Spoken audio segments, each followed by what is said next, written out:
Good morning, church. Good morning. Good morning. It's great to see everybody here again this Sunday morning. A lot of smiling faces out there. I can't tell you how much that encourages me when I look out there and see a bunch of smiling faces. There you go. Because by the time our service gets to the end, there's going to be a lot of tears of worship. There's going to be a lot of tears of healing. There's going to be a lot of words spoken this morning that is going to speak healing into your life. First service we talked about, you've lost that love and feeling. The righteous brothers. Never have I been able to hear the righteous brothers spoken in the church, but we heard it this morning. And I'm telling you what, we as a church are called to love. No matter where you are loved by Christ. He first loved us, right? When we reject him, he still loves us. So we thank him for that everlasting love. I'm telling you, I was reminded this week that he is who he said he is. Moses asked the burning bush, when the Lord was speaking to him, he said, "Whom shall I say sent me?" And the Lord said, "You tell them, I am that I am has sent you." Meaning that he is the beginning, he is the end. He's already worked it out. He knows before he even sends you what you are going to be able to do. So I want to open us up in prayer. Lord, we love you. We thank you so much. And as we start our worship by bringing our tithes and our offerings, Lord, we ask that you spread it. We ask that you multiply it. We ask that your will be released in our church and in our communities, Lord. Fix those things that need to be fixed, but let us fix our eyes upon you and praise you and give you freedom to operate in your house, Lord. We love you and thank you in Jesus' name. Amen.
With one word, the mountains move. When you breathe, the dead rise, and the bones come back to life. There is power in this room. Come on. Yes. Do what only you can do. 'Cause with one word, the mountains move. When you breathe, the dead rise, and the bones come back to life. Oh, there is power in this room. Do what only you can do. With one word, the mountains move. When you breathe, the dead rise, and the bones come back to life. There is power in this room.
You know my name. You know my name. Lord, you know my name. God, you know my name. Lord, you know my name.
I just need to pull some Ray Charles out on y'all. Somebody help me up in here. Oh my Lord, the Lord is good and his mercy endures forever. Come on, give the Lord one more shout in the house of the Lord. He is good and his mercy endures forever. Bless the Lord, oh my soul. Oh my. Oh, okay. Also, you don't want to shout, so let's do this. Can I get a wave then? Oh, let's get a, how about a two-handed wave? Oh, bless you.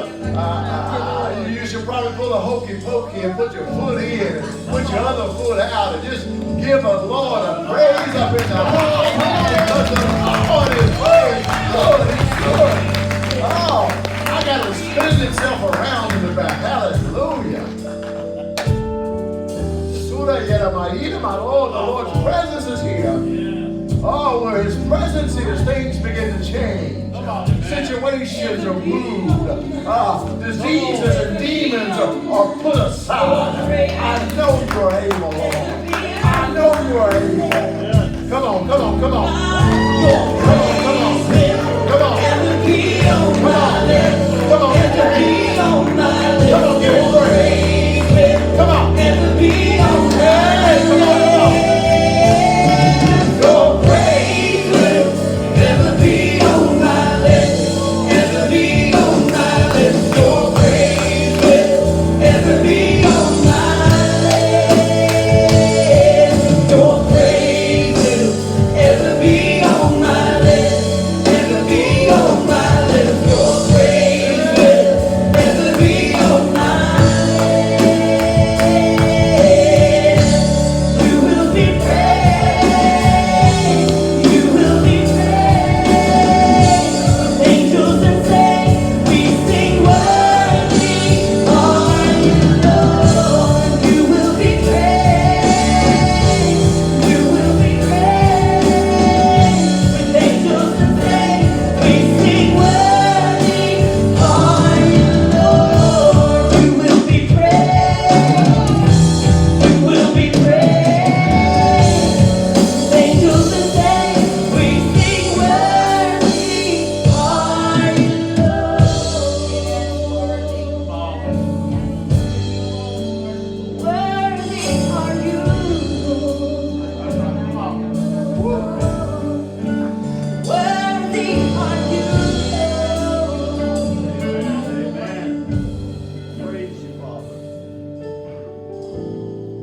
And it's why we sing that your praise will ever be on our lips, ever be on our lips. Your praise will ever be on our lips, ever be on our lips.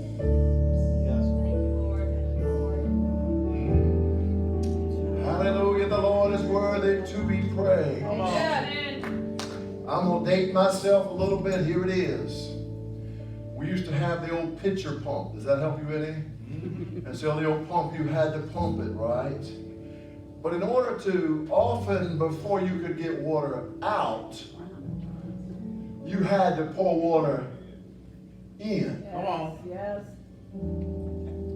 Everybody wants the blessing, but nobody wants to pour the water in. Amen. Come on. Amen. And as I begin to give him praise, as I begin to give him a sacrifice of praise, Come on. when I lift my hands when I don't feel like it, Yes. when I'm able to just sing when I don't even know the words, I'm going to sing when I don't even think I should be singing, but I sing them and I pour water in the pump. And then all of a sudden there's blessings, not just for me, but for everybody in the house. Come on. That's what you can do. God bless you. Sit down. Let's preach a little while this morning. Glad so many of you could be here. Glad you could join us on Facebook this morning. And I am preaching this morning simply this: don't lose the harvest. The book of Judges is one of those, I could almost say this, a weird book. There are some unusual stories in Judges. Judges gives us a window, I think, of brokenness. I think it lets us view human condition. I love it that it has flawed heroes. I also love it that it has women as heroes. Amen. Come on. But when I read Judges, I see a lot of bizarre accounts in Judges. And there were even times I can shake my head and shrug my shoulders because I'm not exactly sure some of the ideas of some of the people in Judges. Come on. I want to preach out of Judges chapter 6 this morning. It is not an obscure passage. I think growing up, we've all heard the story of Gideon. I think that if we read chapter 6, we can see almost a treadmill, almost a repetition in Judges 6. The people did sight evil in the sight of the Lord, and then what would happen in this Judges story? There would be a time of peace. If you're in chapter 5, you see where after Deborah there was 40 years of peace and everything is good. But what happens during the peacetime, the people don't realize they need God. And so they begin to sin. And so God would sin, or whatever would happen, there would be oppression there. And so they would cry out to God, and God would send a deliverer, God would send a judge, and then when that happened, there would be another period where it was peaceful again. So Judges 6, we see that they're in the middle of oppression. They are being, and here it is, how can living in the promised land turn sour? How can living with all the milk and honey, but things aren't quite the way they should? Sometimes we view pain, I think, incorrectly. Come on. We often see pain as a deterrent Come on. or something that we want to cope or cover with. But pain is often a great motivator. Yeah. When you reach a certain pain level in your life, you finally decide, that's enough. Yeah. I've got to do something with this tooth. Come on. I've got to do something with this pinky toe. It's a little small thing, but it's causing me so much pain that it is a motivator. And oftentimes God sends motivation our way in ways that we really don't really like. So there always comes a time when you have to say enough. And they have been living in oppression for 7 years. They have been having this oppression for quite a while. I think it comes to this point in your life. You have to say enough. You have to say, I've had enough. Because if nothing changes, then nothing changes. That's right. If you don't decide to make a change, then you're going to tolerate that for the rest of your life. I think in Judges 6, we read it, and we like the ragtag story of the underdog army that defeats the Midianites. I think that's the thing we focus on Gideon, because Gideon's story, is about the underdog and he defeats the enemy and all that's great. But I think we miss the revelation of what Gideon is about early on. Because early on, Gideon is not about a ragtag army. Gideon is about thieves. If we miss this revelation, we miss Gideon in John chapter 10, verse 10. He says simply in John 10 and 10, that the enemy comes to steal, kill, and destroy. Early on in Judges chapter 6, they are dealing with a bunch of thieves. Now, the Midianites is who was introduced early, and then there's the Amalekites, and of course, they also bring another group called the Children of the East, and there's all these people, all these ites. All these things are coming against them. And I'm sure you may feel that way in your life. that I don't just have one enemy, I have two. I don't just have one problem, I have two problems. And it was like growing up. It was simple math when you were in grammar school, right? You in middle school, maybe it starts to change a little bit. It was simple math. It was just 2 + 2 = 4.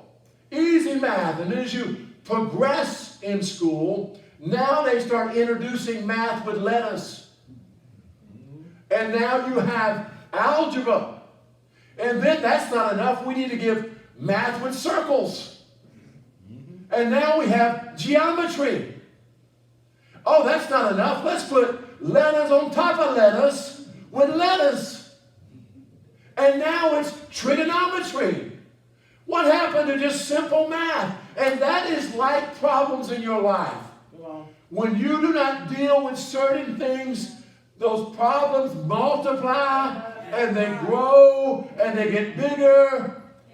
How about the Midianites? The Midianites are supposed to be family. The Midianites are Abraham's sons. One of his sons' family. The Midianite, Moses' wife was a Midianite. So they're fighting family. Is that not some of the worst fights you've ever been in your life? Come on. Oh, I'm preaching good right here. Yes. You're not on camera, I'm on camera, I'm the one saying it. It's nothing harder in life than dealing with family issues. That's true. So they're dealing with family issues. And so these Midianites and the Amalekites, and they are coming to simply to steal. They're stealing the crops. They're stealing their future. There's something I'm going to preach to you this morning. It's simply about the harvest. The most important time of farming is the harvest. It's important to cultivate. It's important to plant. It's important for all that. However, when harvest comes, harvest is the most important time. Because the moment the Israelites get ready to enjoy the fruit of their labor, somebody would come in and steal the harvest. And then they would steal the seed for the next harvest. So there is such a progression in the enemy's, how he treats you. He doesn't just kill, he doesn't just steal. He's eventually going to kill and destroy you. Come on. That's right. The harvest, and the reason why the harvest is so important.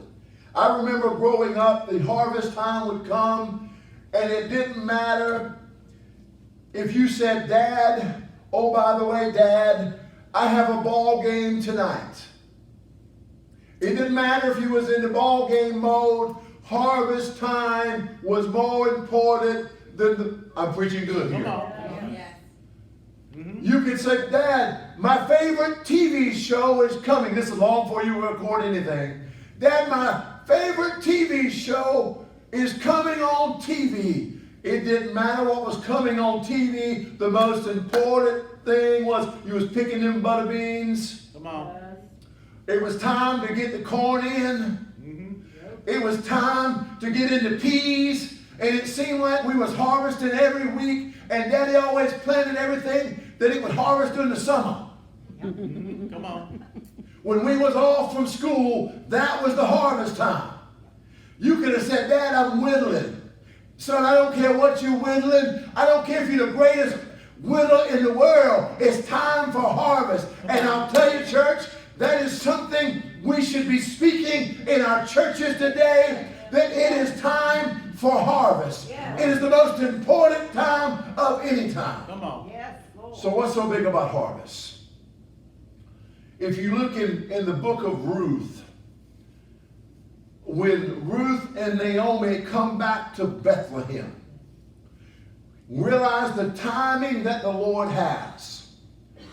When Naomi and her family left Bethlehem and went to Moab, they left Bethlehem, which is called the house of bread. They leave the house of bread because there's no bread in the house. However, when God sends them back to Bethlehem, it is perfect timing because it is the time of harvest. And they're coming back. Boaz has the harvest, and Ruth shows up and is behind the reapers and gleaming from the field. God says the most important time is the harvest. Okay, let me get the story even better. Come on. There's a woman who decides that she sees Elijah passing by. And she says, he is a man of God. Let's make a room for him. So they make a room for Elisha. And as he passes by, he has a place to rest. He has a place to sleep. And he has great fellowship. And he would come by. It was a great situation for Elijah and his servant. And so they get ready to leave one day. And Elijah asked the question, hey, servant, Gehazi, what can I do for these people? What can we do for them? And the servant says, well, you know, her husband is old, and they don't have any children. So I think give them a child. That'd be a great thing. And so Elijah comes up to the woman and says, hey, listen, next year this time you're going to have a son. And she says, don't lie to me. Don't get my hopes up. Don't speak things in my life that ain't going to happen. Some of you receive some prophetic words, you're like, hey, it ain't going to never happen. Don't let go of the word, okay? Yes. Come on. So here's the word, hey, you're going to have a son. And next year she has a son. And everything is perfect. The son is growing up. Everything is good. Till you get to 2 Kings chapter 4, verse 18. In chapter 4, verse 18, it simply says this. That when the child was grown, one day he went out with the father to where? The reapers. So the moment the harvest is starting is the moment the enemy is trying to take away the heritage. Jesus. The moment things are starting to come in, the enemy is trying to steal what God has given them. And the same thing here in Judges chapter 6. The enemy is trying to steal the harvest. Okay, let's look at New Testament. New Testament, the disciples are called fishermen. Yes. They fish for a living. James and John, the sons of Zebedee. You don't read any issues with Zebedee's sons. They're fishing, they're throwing the nets, everything is good. Peter and Andrew are fishermen. No issues with Peter and Andrew. But the moment they decide not to be fishing for fish, but begin fishing for men, trying to get a harvest, all of a sudden the enemy wants to come against them. Come on. The enemy does not mind you singing. He doesn't mind you preaching. He doesn't mind you teaching. However, when the harvest and people start giving their lives to God, people start giving their hearts to God, and homes are mended, and lives are changed, and conviction is here, then the enemy wants to come in and steal harvest. That's right. Come on. Amen. Judges chapter 6. Here's a great word. Verse 6. Judges chapter 6, verse 6. And it simply says that they were impoverished. In other words, they were poor. Now, I don't know about you if you know what poor is, but we've been poor. I got one of my pastor friends now. He's now making a little more money than he did. And let me give you what poor is. Poor is on Sunday morning you come to church and you ask mom and daddy, where are we going to eat? Well, when you ain't got no money, you ain't got no options. You going home and you eating the Viennas and the beanie weenies. Let's go. I'm preaching good here. Yes. Because you ain't got no option. You're impoverished. Yes. However, money does give you options. So when you get a little bit of money, I told him what he could do now. He could decide whether we go into Cracker Barrel or Chick-fil-A on Sunday. But anyway, whatever he was wanting to go to, he could go to. They're impoverished. In other words, they are poor. And what I found out growing up is that we were poor and we didn't even know it. We didn't know we was poor. We didn't know we was wearing hand-me-down clothes. I didn't know I was in my cousin's clothes from 2 years ago. And Benny was in my clothes 2 years after me. We didn't know we was out of style. Because we were poor, we were impoverished. And I think what happens, the enemy steals from people. And they don't even know it. Help us, God. And so when they come to try to make a transaction, they don't even realize they're bankrupt. They've already lost their joy and don't even know it. They've already lost some hope and don't even know it. Come on. Their harvest has been stolen and they don't even realize they're missing something. That's right. Judges chapter 6, you notice the progression of the enemy. The enemy comes to steal, to kill, and destroy. He takes your resources. He takes your future. And eventually he wants to take your identity. That's right. Amen. And I will tell you, if you're walking around bankrupt long enough, you'll soon find yourself bound. And if you walk around bound, it's not long before you're buried. So how, I got some police folks here. How do you stop a thief? Oh, that's a bad thing to preach about now. No, that is a great thing to preach about. How do you stop a thief? Here it is. Don't provide cover. Come on. Don't provide cover. That's why I cut all them bushes down. Come on. That's why I cut all them trees down.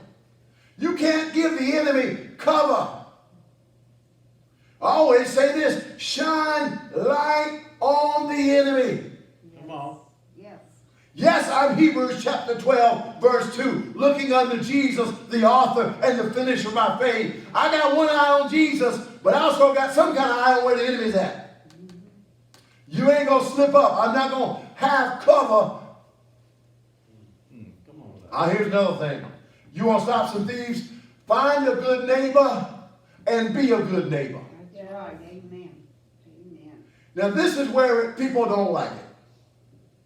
People do not like nosy neighbors. Man, them old people ain't nothing nosy. You better be glad you got some old people in your community.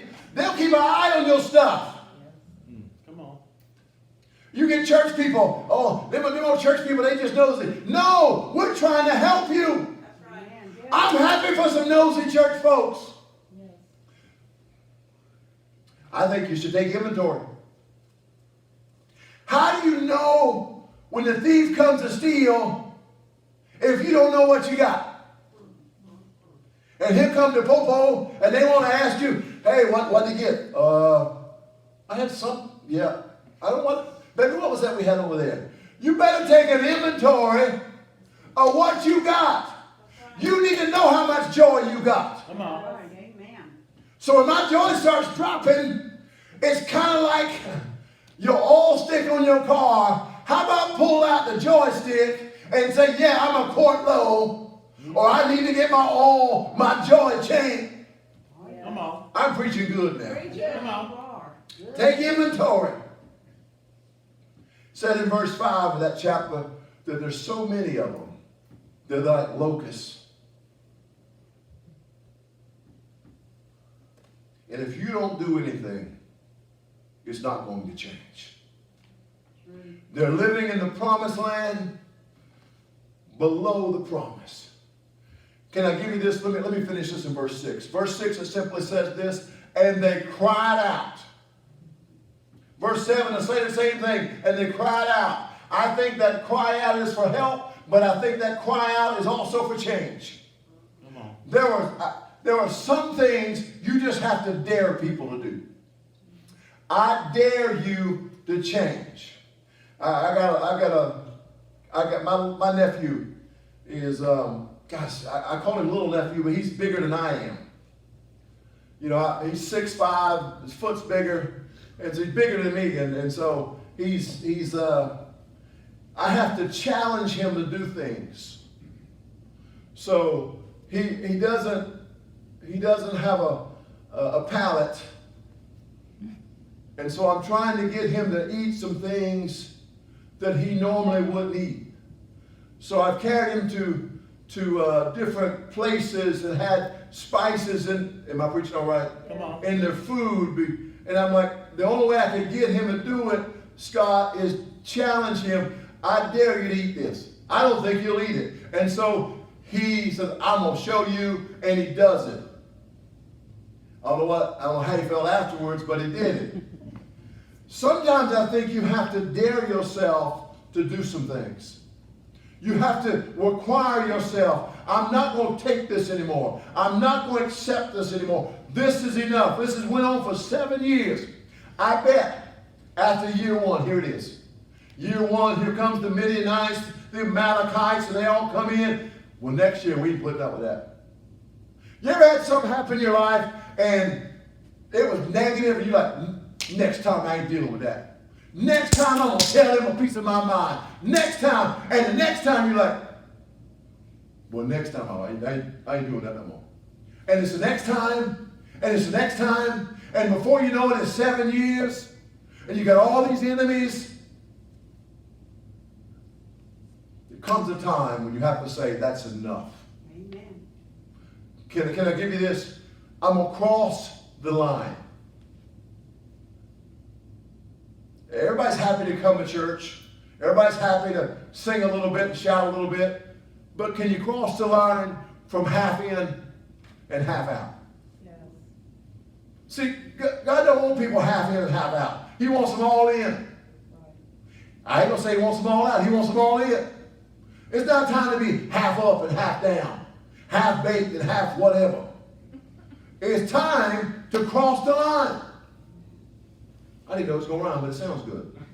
It's Dr. Seuss moment.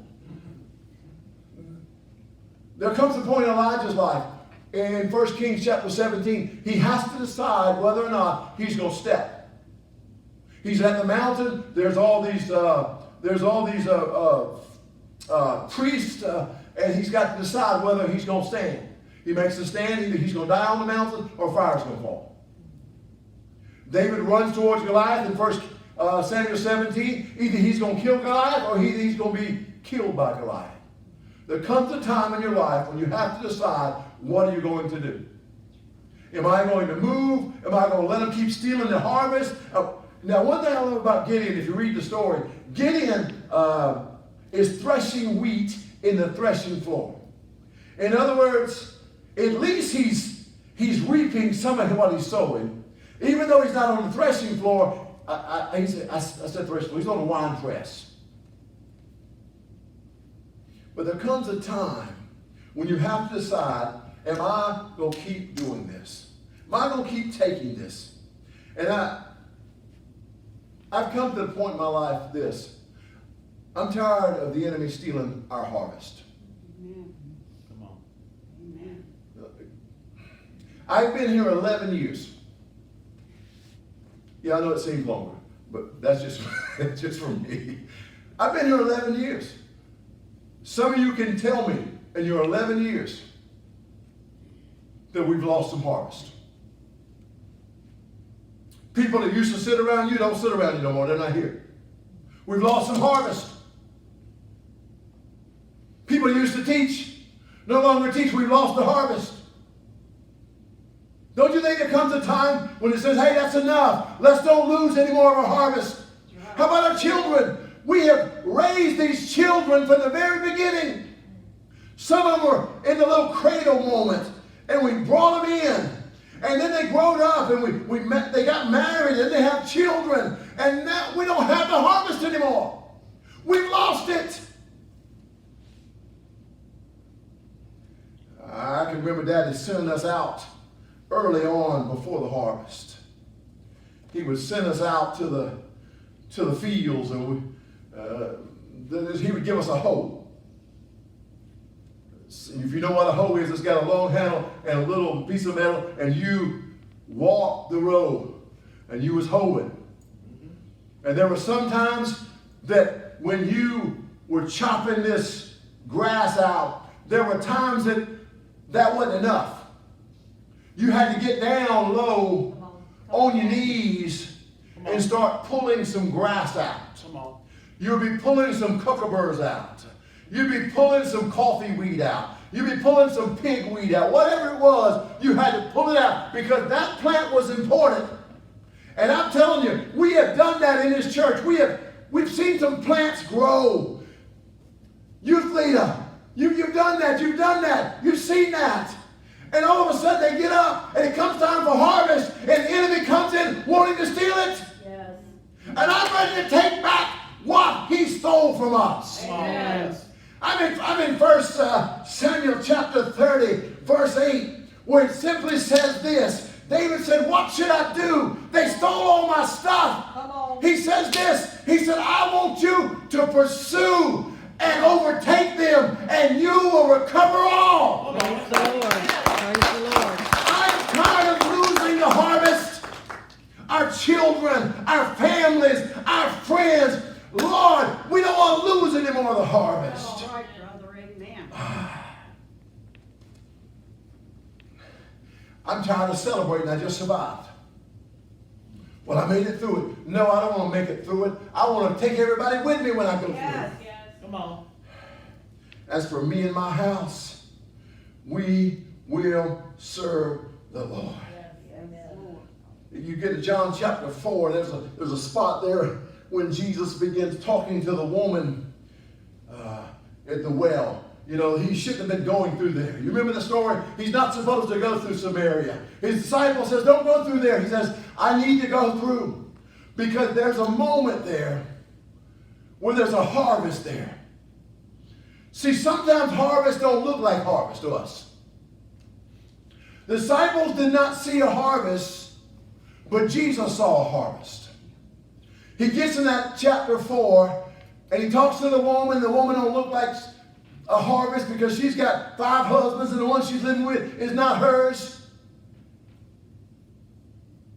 But then later in verse 35, 36 of chapter 4, he simply says this, and the fields are white with harvest. This community is full of harvest. I don't want to lose it. I don't want to lose another year of harvest. I don't want to lose another time of harvest. Come here, Cameron. I know you don't want to be on. I'm not going to lose him. I'm not going to lose him. He's part of the harvest. Hallelujah. Not going to lose him. Not going to lose him. Come on up here, John. Not going to lose the harvest. Amen. Amen. Not going to lose the harvest. We're not losing the harvest. Jack, come here. We're not going to lose the harvest. See, the harvest is the most important part of anything. It's the most important part, and we cannot lose people. Come on. That's right. Amen. Yeah, he's 20-something, right? We can't lose him. Amen. Can't lose him. This is the age where you lose them. Yeah. This is the age where you can't keep them. Believe it or not, this is the age when you get older, you get cynical and bitter. I ain't going to church no more. And you lose them. You lose them. You can't lose the harvest. That's right. It's the most important part of church. Yes. Hallelujah. Thank you, guys.